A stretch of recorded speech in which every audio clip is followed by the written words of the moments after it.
Is your RedNote app showing the wrong language or mixed up text? In this video, I will show you how to fix language problems and set it back to your preferred language easily. Let's get in. Launch your RedNote app. Now click on three bars given at the top left. Navigate to the option settings. Now head over to the option general. Click on the option language and translation. Here you're gonna find the list of the available language. Checking for the one that you wanna set for your RedNote account. Once you do that, the language will be updated. Next thing you want to do is check your phone system language. For that, close this, launch your settings app. Now scroll down, navigate to the option general. Now head over to the option language and reason. Click on the option add language. Here you're gonna find tons of language option.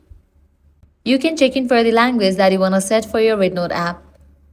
Likewise, next thing you wanna do is update the app. So launch your Play Store or App Store.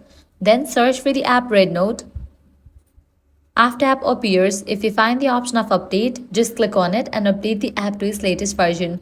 Still you're having the issue, completely delete app from your device and reinstall it. For that, press and hold on the RedNote app, click on remove app, click on delete app, click on delete. Then launch your app store or Play Store, search for the app RedNote and then install it. With this solution, your problem will be fixed. If still your problem is not fixed, you can navigate to the website RedNote Contact Us and you can contact to the RedNote support team. So these are some fixes for RedNote language issues. If this guide helped you out, do not forget to like, share and subscribe.